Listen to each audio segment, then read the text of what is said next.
এই ক্লাসটা হচ্ছে দশম মানবিক বিভাগের শিক্ষার্থী বন্ধুদের জন্য ভূগোল ও পরিবেশের, যারা 2025 সালে এসএসসি পরীক্ষা দিবে।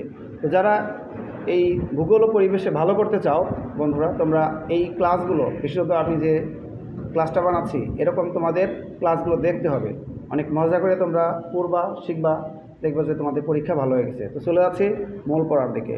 আমরা প্রশ্ন এবং উত্তর নিয়ে আলোচনা করব, অযথা রিডিং করতে যাব না, ঠিক আছে? রিডিং করতে গেলে অনেক সময় চলে যাবে, অনেকে বিরক্ত হয়ে যাবে। তো আমাদের এখানে মোট অধ্যায় রয়েছে কতটা? 15টা অধ্যায় আছে, ঠিক আছে? এই 15টা অধ্যায় যদি আমরা অনেক সুন্দর করে উপস্থাপন করে রেখে দেই ইউটিউব চ্যানেলে, তাহলে আমাদের কিন্তু সবাই কিন্তু দেখতে পারবে। যারা স্কুলে আসে নাই তারাও দেখতে পারবে, আর যারা আসে তারা তো দেখতেই পারবে, সব সময় দেখা যাবে। তো এখন আমরা আজকে প্রথম অধ্যায় নিয়ে আলোচনা করব। আমাদের প্রথম অধ্যায়ের নাম কি? ভূগোল ও পরিবেশ। আচ্ছা, এইখানে আমরা যত প্রশ্ন হয় সেগুলো করার চেষ্টা করব, ঠিক আছে?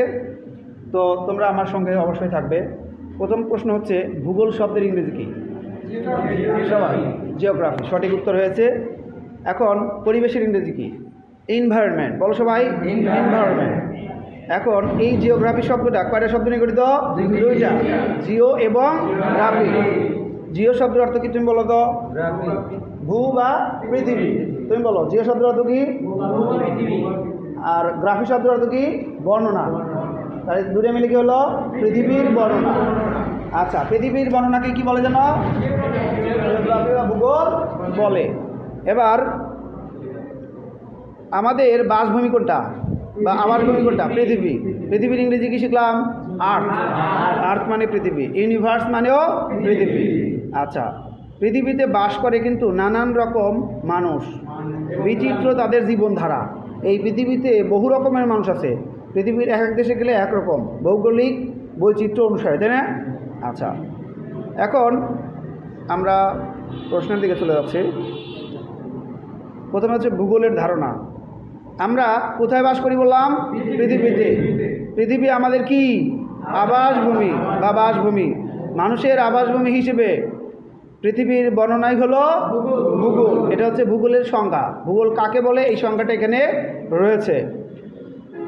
কোন শব্দটি থেকে ভূগোল শব্দটি এসেছে? জিওগ্রাফি। জিওগ্রাফি শব্দটা কিন্তু ইংরেজি, তাই না? এর বাংলা হচ্ছে ভূগোল। ভূগোল, জিও ও গ্রাফি শব্দ দুটি মিলে কোনটি তৈরি হয়েছে? জিওগ্রাফি। জিওগ্রাফি শব্দটি প্রথম ব্যবহার করেন কে? ইরাটোস্থেনিস।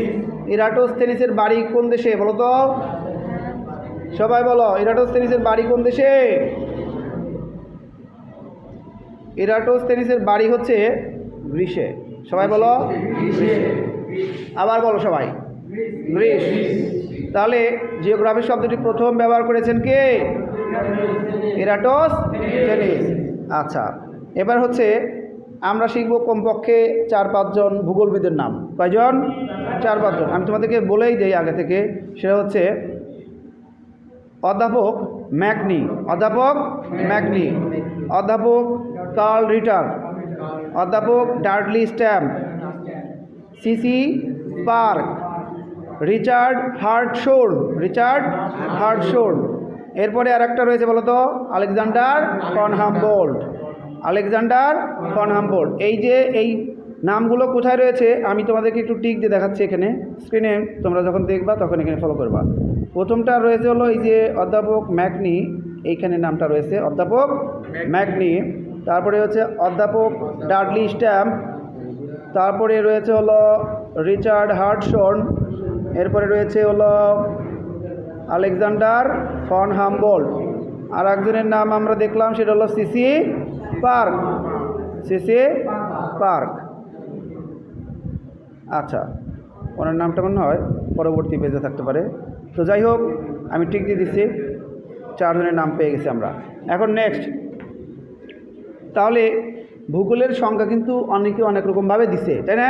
তাহলে প্রথম যে সংজ্ঞাটা দিছে তার নাম হচ্ছে অধ্যাপক ম্যাকনি। অধ্যাপক ম্যাকনি বলেছেন, মানুষের আবাসভূমি হিসেবে পৃথিবীর আলোচনা বা বর্ণনাকে ভূগোল বলে। পৃথিবীর মানে মানুষের আবাসভূমি হিসেবে পৃথিবীর বর্ণনাকে ভূগোল বলেছেন কে? অধ্যাপক ম্যাকনি। ওকে, এরপর হচ্ছে পরে একটা ইয়ে রয়েছে, তার মতে ভৌত ও সামাজিক পরিবেশে মানুষের কর্মকাণ্ড ও জীবনধারা নিয়ে যে বিষয় আলোচনা করে তাই হলো ভূগোল। যাই হোক, পরেরটা আমরা পড়ি। অধ্যাপক ডাডলি স্ট্যাম্প কি বলছে? পৃথিবী ও এর অধিবাসীদের বর্ণনাই হলো ভূগোল। এটা সবচেয়ে ছোট, এটা সবচেয়ে ছোট না? সবাই বলো তো, পৃথিবী, সবাই বলো, পৃথিবী ও এর অধিবাসীদের বর্ণনাই হলো ভূগোল। পৃথিবী ও এর অধিবাসীদের বর্ণনাই হলো ভূগোল। এই সংখ্যাটা সবচেয়ে ছোট, সবচেয়ে ছোট। এখন তারপরে দেখো, এরপরে হচ্ছে কেউ কেউ কিন্তু বলছে পৃথিবীর বিজ্ঞান বলছে, ভূগোলকে পৃথিবীর বিজ্ঞান বলছে। তো এখন আমরা হচ্ছে অধ্যাপক কার্ল রিটার কি বলছে? উনি বলছেন ভূগোলকে পৃথিবীর বিজ্ঞান বলছেন। অধ্যাপক কার্ল রিটার ভূগোলকে কি বলছে? পৃথিবীর বিজ্ঞান, পৃথিবীর বিজ্ঞান। আচ্ছা, এখন দেখো আর একজন রয়েছে যে রিচার্ড হার্ডশোর্ন, উনি বলছে, এটা কিন্তু ইম্পর্টেন্ট একটা সংজ্ঞা, আমি এটাকে টিক দিয়ে দিচ্ছি।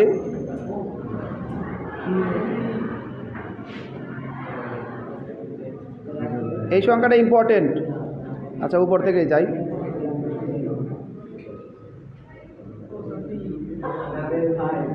রিচার্ড হার্ডসন বলেন, পৃথিবী পৃষ্ঠের পরিবর্তনশীল বৈশিষ্ট্যের যথাযথ যুক্তিসঙ্গত ও সুবিন্যস্ত বিবরণের সঙ্গে সংশ্লিষ্ট বিষয় হল ভূগোল। আর একবার বলো, পৃথিবী পৃষ্ঠের পরিবর্তনশীল বৈশিষ্ট্যের যথাযথ যুক্তিসঙ্গত ও সুবিন্যস্ত বিবরণের সঙ্গে সংশ্লিষ্ট বিষয় হল ভূগোল। আচ্ছা, যুক্তরাষ্ট্রের ওয়াশিংটন ডিসির বিজ্ঞান একাডেমি ভূগোলের একটা সংখ্যা দিয়েছে কত সালে? 1965 সালে। এখন বলো, 1965 সালে ভূগোলের সংখ্যা দিয়েছে যুক্তরাষ্ট্রের কোন একাডেমি? বিজ্ঞান একাডেমি। তাহলে এই কথাটা কিন্তু আমাদের কি মনে রাখতে হবে কিনা?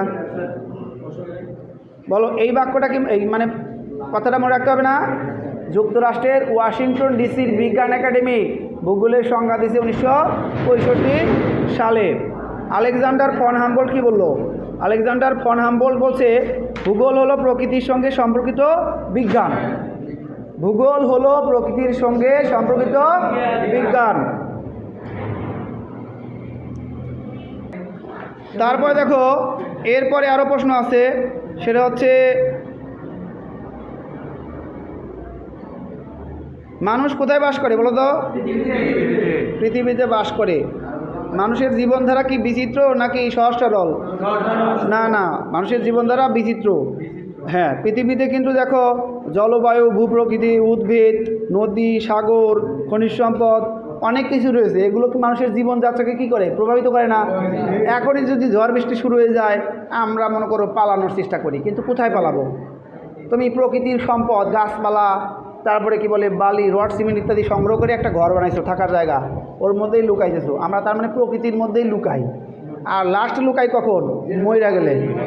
মইরা গেলে মাটির মানে নিচে নিজেকে একটা তাও সেভ রাখার চেষ্টা করি, যে আমি যেন কোনো একটা জায়গায় আশ্রয় লাভ করতে পারি।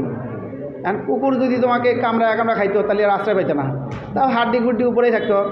এখন বলো, পরিবেশের ধারণা দেব। এখন পরিবেশ কাকে বলে? আমরা তো একটা সংজ্ঞা জানি, সেটা হলো, সবাই বলো, পরিবেশের একটা সংজ্ঞা আছে, সেটা হল কি? আমাদের চারপাশে যা কিছু আছে তাকে পরিবেশ বলে। আমাদের চারপাশে যা কিছু আছে তাকে কি বলে? পরিবেশের উপাদান কয়টি? বলো, পরিবেশের উপাদান হলো মানুষ যেখানেই বসবাস করুক না কেন, তাকে ঘিরে কি রয়েছে? পরিবেশ। প্রকৃতির সকল দান মিলেমিশে তৈরি হয় পরিবেশ। আচ্ছা বলো, এই তারপরে হচ্ছে তানবীর বলো, পরিবেশের উপাদান কয়টি? বসে থেকে বলো। দুইটি। তুমি বলো তো কী কী? পরিবেশের উপাদান কয়টি? দুইটি বলছি। কী কী বলো? প্রাকৃতিক উপাদান, সামাজিক উপাদান। তাহলে প্রশ্ন যদি আসে যে প্রকৃতির মানে পরিবেশের উপাদান কয়টি? দুইটি। একটি হলো প্রাকৃতিক, আর একটা হলো সামাজিক। এখন তোমরা প্রাকৃতিক উপাদান কাকে বলে? প্রাকৃতিকভাবে তৈরি পরিবেশকে প্রাকৃতিক উপাদান বলে না, বা প্রাকৃতিক পরিবেশ বলে। আর মানুষের তৈরি পরিবেশকে বলে সামাজিক পরিবেশ। এই যে আমরা যে বেঞ্চ বানানো হয়েছে তাই না, স্কুলের বেঞ্চ, এই যে বই, জামা, তারপরে এই যে ফ্যান, এগুলো সব মানুষের তৈরি, যেগুলো মানুষ তৈরি করছে। এই যে আমাদের স্মার্ট বোর্ড, হোয়াইট বোর্ড, তারপরে যা আছে বাল্ব, এগুলো সব হচ্ছে কি মানুষের তৈরি। সুতরাং মানুষের তৈরি পরিবেশকে বলে সামাজিক পরিবেশ। এখন তোমাদেরকে প্রশ্ন করবো হচ্ছে, আমি একটু একটা শব্দ বলবো, এটা কোন উপাদান বলতে হবে তোমাদেরকে? গাছপালা, ওকে, কীট পতঙ্গ, তারপরে হচ্ছে ওই যে মাটি, পানি, আচ্ছা চেয়ার, সামাজিক। প্রকৃতির জিনিস মানুষ যখন নিজেরা বানায় সামাজিক হয়ে যায়। এখন আমরা কি পড়তেছি বলতো? পরিবেশের উপাদান, তাই না? পরিবেশের উপাদানের মধ্যে তোমরা সংক্ষেপে মনে রাখবা যেগুলো মানুষ নিজেরা বানায়, এই কোম্পানি বা প্রযুক্তিবিদরা যা কিছু বানাইতেছে মানুষের জন্য না, আর এগুলো হাত দিয়েই তো তৈরি করতেছে বা মেশিন দিয়ে তৈরি করুক, মানুষের তৈরি হলেই হলো, সেটা হবে সামাজিক। আর যেটা এমনিতেই প্রাকৃতিকভাবে তৈরি, তাই না, সেটা হবে সামাজিক না প্রাকৃতিক? ওই যে ওখানে যে গাছপালা হয়েছে, তাই না, এগুলো হচ্ছে কি? ওই যে গাড়ি যাচ্ছে, গাড়ি নিজ দিয়ে গাড়ি যাচ্ছে, গাড়িগুলো মানুষ তৈরি করছে না, মানুষ বা কোম্পানি, এগুলো সামাজিক। বড় একটা ট্রাক যাইতেছে, এটা হচ্ছে কি সামাজিক। তাহলে এখন কি বুঝতে সমস্যা আছে? যেগুলোই মানুষ তৈরি করবে ওটাই হবে সামাজিক। এখন তোমাদেরকে এই যে ভূগোলের যে শাখা রয়েছে, অনেক শাখা রয়েছে। ভূগোলের প্রধান শাখা হলো দুইটা। প্রধান শাখা কয়টা? একটা হলো মানে ভূগোল, দেখো, প্রাকৃতিক ভূগোল আর মানব ভূগোল। প্রাকৃতিক ভূগোল, মানব ভূগোল। এখন এই যে দুইটা আমি দেখালাম, এরপরে প্রাকৃতিক ভূগোল এখানে আবার ভাগ হয়েছে অনেকভাবে। আচ্ছা, ভূগোলের যে শাখাটা রয়েছে এটা তোমরা চারটা অবশ্যই মুখস্থ করে ফেলবা। কী কী বিষয়ে, মানে কী কী বিষয় নিয়ে বা শাখা নিয়ে আলোচনা করে ভূগোল। প্রাকৃতিক ভূগোলের কী কী আলোচ্য বিষয়, মানব ভূগোলের কী কী আলোচ্য বিষয় রয়েছে। আচ্ছা বলো তো, অর্থনৈতিক ভূগোল এটা কোন শাখার মধ্যে রয়েছে? মানব ভূগোল না প্রাকৃতিক ভূগোল? মানব ভূগোলের মধ্যে রয়েছে। জনসংখ্যা ভূগোল এটাও মানব ভূগোল। রাজনৈতিক ভূগোল এটাও মানব। আঞ্চলিক ভূগোল এটাও মানব। অপরদিকে প্রাকৃতিক ভূগোলে রয়েছে ভূমিরূপবিদ। দেখছো, প্রাকৃতিক কথা থাকলেই প্রাকৃতিক ভূগোল হয়ে যাব। মৃত্তিকা ভূগোল, সমুদ্রবিদ্যা, প্রাণী ভূগোল। দেখছো, এগুলো কি শুনতেই লাগতেছে হলো প্রকৃতির মতো, প্রাকৃতিক বিষয়। এরপরে সামাজিক ভূগোল, দুর্যোগ ব্যবস্থাপনা, সংখ্যাতাত্ত্বিক ভূগোল, পরিবেশ ভূগোল, নগর ভূগোল, চিকিৎসা ভূগোল, ভৌগোলিক তথ্য ব্যবস্থা, এগুলো কিন্তু সব মানব ভূগোল। দেখবে মানুষের এখানেই আছে। সামাজিক কথাবার্তা থাকলেই কী হবে? সেটা হয়ে যাবে সামাজিক মানব ভূগোল। এখান ছেলেরা তোমাদেরকে আর একটু আছে, এটা বলে আমাদের পড়া শেষ হবে। ফিজিক্যাল জিওগ্রাফি, আমি কয়েকটা শব্দের বাংলা শিখব। ফিজিক্যাল জিওগ্রাফি মানে হলো বলো প্রাকৃতিক ভূগোল, যার একটা ফিজিক্যাল আকৃতি আছে। প্রাকৃতিক জিনিস কিন্তু অনেক সময় দেখা যায়, গাছপালা, নদীও দেখা যাচ্ছে, তাই না? তো হলো প্রাকৃতিক। আচ্ছা, ভূমিরূপবিদ্যার ইংরেজি হলো বলো জিওমরফোলজি। জিওমরফোলজি, এটা হলো কি বলো? মৃত্তিকা, এই ভূমিরূপবিদ্যা, ভূমিরূপবিদ্যা। আর জলবায়ুবিদ্যা হচ্ছে ক্লাইমেটোলজি। আবার বলো ক্লাইমেটোলজি মানে কি? জলবায়ুবিদ্যা। আর বায়োজিওগ্রাফি হলো জীব ভূগোল। বায়ো মানে জীব না, ওই যে সায়েন্সের ছাত্ররা পড়ে বায়োলজি পড়ে। এরপরে মৃত্তিকা, এটা হলো সয়েল জিওগ্রাফি মানে কি? মৃত্তিকা ভূগোল। আর সমুদ্রবিদ্যা হলো ওশান। সমুদ্র ইংরেজি কি হলো? ওশান না ওশন? ওই যে ভূমধ্য কি বলে, প্রশান্ত মহাসাগর পড়ছো না? আটলান্টিক মহাসাগর। আচ্ছা চুপ করো। আচ্ছা, ওশান জিওগ্রাফি সমুদ্র বিদ্যা। মানব ভূগোল হলো হিউম্যান জিওগ্রাফি। তোমরা যে হিউম্যানিটিজে পড়ো, হিউম্যান জিওগ্রাফি। অর্থনৈতিক ভূগোল হলো ইকোনমিক জিওগ্রাফি। জনসংখ্যা ভূগোল হলো পপুলেশন জিওগ্রাফি। আঞ্চলিক ভূগোলকে বলে রিজিওনাল জিওগ্রাফি। রাজনৈতিক ভূগোল পলিটিক্যাল জিওগ্রাফি। এখানে আরও কিছু কথাবার্তা আছে, সেটা হচ্ছে এই সংখ্যাতাত্ত্বিক, এই যে লাস্ট লাইন, কোয়ান্টিটেটিভ জিওগ্রাফি, সংখ্যাতাত্ত্বিক ভূগোল, এই শাখায় কিন্তু কি বলা হয়, এই ভূগোলের এই শাখায় সংখ্যাতাত্ত্বিক কৌশল ও মডেল ব্যবহার করে প্রমাণার্থ পরীক্ষা করা হয়। এই প্রশ্নটা আসে কিন্তু, ভূগোলের কোন শাখায় সংখ্যাতাত্ত্বিক কৌশল ও মডেল ব্যবহার করে প্রমাণিত করা হয়? সংখ্যাতাত্ত্বিক ভূগোলে। তাহলে অনেক কিছুই আমরা শিখলাম। আর ডিজাস্টার ম্যানেজমেন্ট হলো দুর্যোগ ব্যবস্থাপনা, আর নগর ভূগোল হলো আরবান জিওগ্রাফি, আর পরিবহন ভূগোল হলো ট্রান্সপোর্ট জিওগ্রাফি। তোমরা পরিবেশের উপাদান কটা শিখলা? দুইটা। পরিবেশের প্রকার কয়টা? দুইটা। ভৌগোলিক বা প্রাকৃতিক, আর একটা হলো সামাজিক। প্রকৃতির জড় ও জীব উপাদান মিলেমিশেই কিন্তু এই ভৌত বা প্রাকৃতিক পরিবেশ তৈরি হয়। আমরা কি প্রকৃতির বাইরে আছি? আমরা আমাদের বাড়ির চারপাশে কি লাগাই? গাছপালা লাগাই না? বাড়ির চারপাশে নদী নালা অনেক কিছু থাকে। যাই হোক, আর মানুষ, অন্যান্য ক্ষুদ্র প্রাণী, এই কীটপতঙ্গ, এগুলো গাছপালা, নদী, সাগর, আলো, এগুলো কিন্তু কিসের উপাদান? প্রাকৃতিক পরিবেশের উপাদান। তো যাই হোক, এখন ফাইনালি তোমাদেরকে যেটা বলতে চাই, ভূগোল বা যে কোনো সাবজেক্ট কী করতে হবে বলো সবাই? মজা করে পড়তে হবে। পড়া কি তোমাদের মুখস্থ করার কথা বলা হচ্ছে? মুখস্থের কথা বলা হচ্ছে। এখানে বুঝে পড়লে সবাই মিলে যদি গ্রুপে আমরা পড়ি, তাহলে আমরা শুনে শুনেই শিখতে পারবো। একটা ট্রেনিংয়ে কিন্তু আমরা শুনছি কি জানো, যে ছাত্র যতই বোকা হোক, সে নিয়মিত স্কুলে আসে, যদি স্যারদের বা কথা বা বন্ধুদের কথা ভালো করে শোনে, তাহলে সে 5 নম্বর উঠাতে পারে এমনিতেই। এখন তো সোজা, তুমি দেখবা যে নৈবেদিক 30টা থাকে, তার মধ্যে কি তোমার 10টা হবে না? হবে। তুমি কি সৃজনশীল 7টা 11টার মধ্যে 7টা কমন পাবা না? অবশ্যই। মাসের কথা শুনলেই তো মনে করো অনেক সময় কমন করে দেবো। যাই হোক, গ ঘ রয়েছে। গ ঘ কিন্তু তোমাদের এই রিডিং থেকে কিন্তু অনেক কিছু মিলা যায়। আর খটা কি? খটাও মুখস্থ। তাহলে আমাদের কি করতে হবে বলো? ক আর খ মুখস্থ, আর নৈবেদিক মুখস্থ, অপশন ছাড়া। অপশন ছাড়া। এর পরবর্তীতে তোমাদেরকে এমসিকিউ আর সৃজনশীল ক ধরবো, খ ধরবো আর একদিন। মোটামুটি আমরা যদি 3 দিন ক্লাস করি, তাহলে প্রথম দিন কি করব? প্রথম দিন কি করবো বলো? সৃজনশীল ক পড়তে পারি, তারপরে সৃজনশীল খ, তার কারণ এটা আমাদের মুখস্থ লাগবেই। আর নৈবেদিক তো দেওয়াই থাকে অপশন। যদি রিডিং করে থাকি ভালো করে, তাহলে আমাদের ধারণা থাকবে। আর এই জন্য আমরা লাস্টে কী করবো? এমসিকিউ করবো, কিন্তু উইদাউট অপশন। এখন আজকের ক্লাসটা কেমন লাগলো বলো? এটা একটা সরকারি বই থেকে আমরা পড়ালাম, মানে অনলাইনের বই, যেহেতু কারো কাছে বই নাই, আর আমরা হচ্ছে এভাবে একটা পড়লাম সবাই।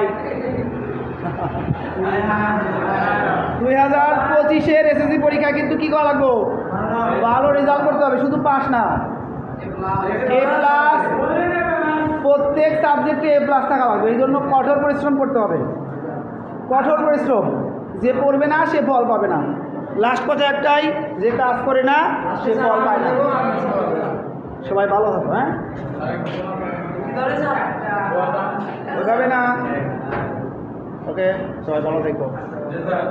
2025-এর মানবিক বিভাগের ছাত্রছাত্রীরা এই চ্যানেলটা সাবস্ক্রাইব করুন। আল্লাহ হাফেজ।